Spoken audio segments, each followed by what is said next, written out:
Hi, my name is Stacy Cervenka. My pronouns are she and her, and I am a 42-year-old white blind mother of two from Lincoln, Nebraska.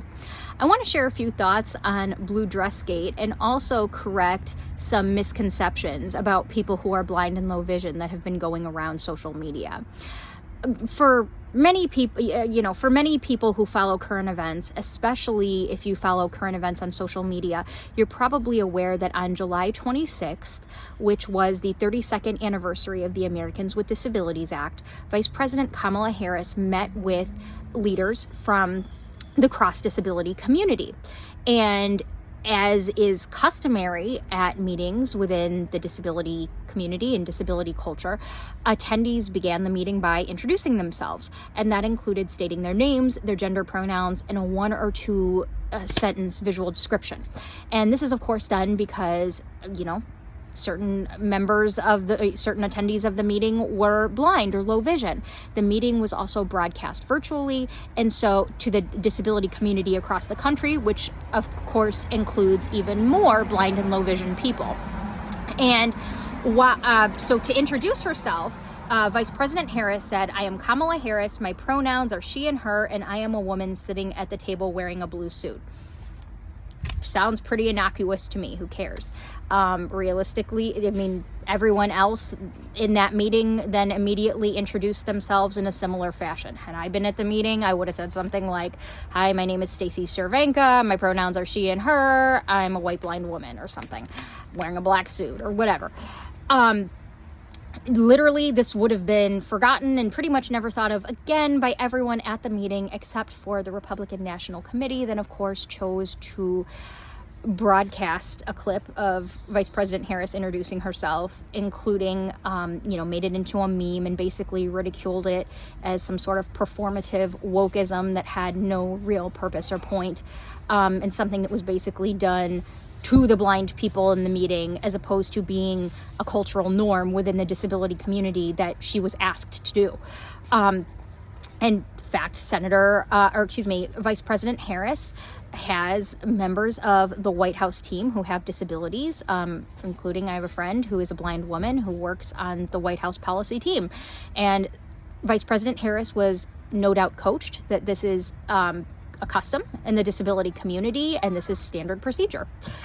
And so then, of course, Republican Congressman Adam Kinzinger then ridiculed this as well, after he was told that, this is my daughter's children, Leo and Josephine. See, I'm a real person. They're on their way to ice skating class. They're supposed to be eating dinner. Republican Congressman Kinzinger, who until yesterday I had actually really liked and thought was one of the good guys, ridiculed Vice President Harris for doing this as well. And then when he was basically told that the reason that she did this was because there were a lot of blind and low vision people in the meeting, he doubled down and was like, "This is the reason why no one in the Midwest likes Democrats, because they do all this weird stuff." And it's really kind of appalling and frustrating to hear that something that your community has done for years and thought very little about it, ridiculed by people from outside that community. I can't express to you enough how common a practice this is in the disability space, especially since many meetings have gone virtual in 2020, and many meetings are on Zoom or Microsoft Teams. It's extremely common, outside the disability space to begin meetings by introducing yourself and including your pronouns.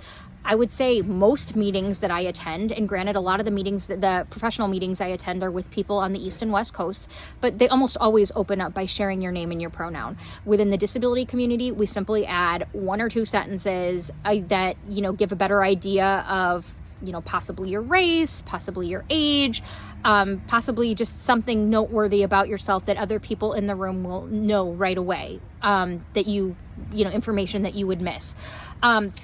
What's been particularly upsetting to me, and then after then the Atlantic put out an article written by Graham Wood about this whole situation. And now, did Graham Wood interview blind and low vision people who were at that meeting? No, he did not. Did he interview blind and low vision people in general? No, he did not. Did he call up blindness civil rights organizations or disability rights organizations? No, he did not. Instead, he wrote the article from the perspective of, if I were blind, what would I want? Which is, of course, ridiculous, because that's basically like a man writing an article from the perspective of, if I were a woman, I would want, or me writing something about, if I were an indigenous Hawaiian, I think I would want. It's completely disrespectful and uncalled for, especially since the voices of people who are blind and low vision are so marginalized as it is.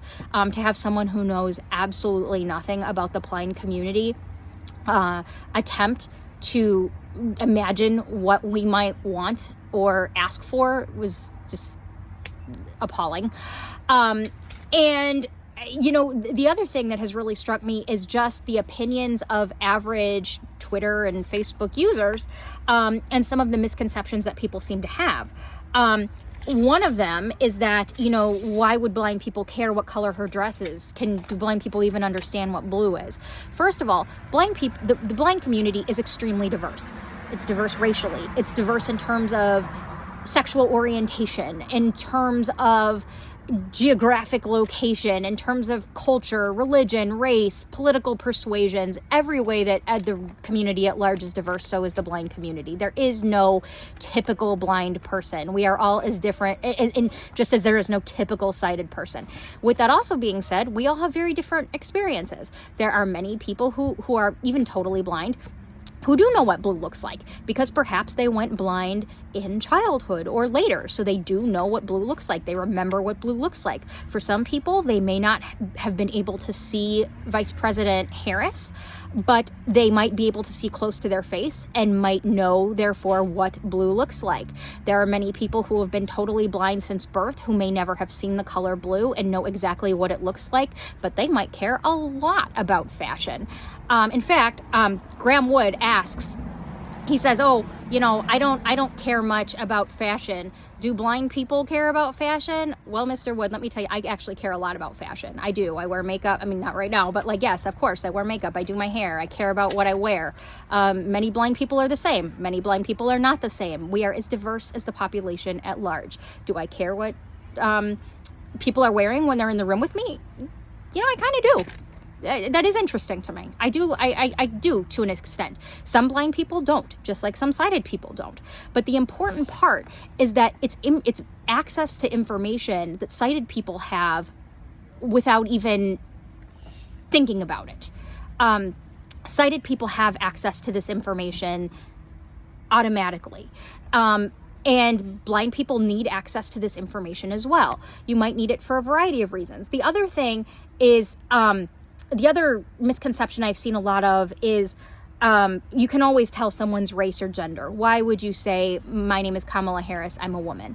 Well, first of all, you can't always tell someone's race or gender in person, and especially over Zoom or Microsoft Teams. The second thing is, yes, definitely everyone in that meeting knew who Vice President Harris was and was there to meet with her. However, everyone in that meeting described themselves. Everyone in that meeting gave a similar introduction. Would it have been okay for everyone to go around the room and introduce themselves that way, and then for it to come to the vice president and her to say, "Hi, I'm Vice President Harris, you should know me"? I mean, that would be rude. That would be elitist. What was she supposed to say? Everyone else in the room was introducing themselves that same way. So really, just what I want to convey to people is that it's a matter of access to information. Some people might argue, what does it matter what race someone is? What does it matter what gender someone is? Well, to some people, it may not matter. In some contexts, it may not matter. But that's information that sighted people have automatically. You as a sighted person have access to that. It's a privilege. You may decide that you care, you may decide that you don't, but you have access to that information. Blind people deserve that and need that same access. And so really, I guess the other thing that's just really important to understand is that blind people are not some imaginary, mythical, ethereal creatures that exist only in your imagination. We are real flesh and blood human beings. If you want to know what we need or what we want, the people to ask are us. You don't get to decide what blind people find useful. If you want to know what we find useful, ask us. We're real people and we're around.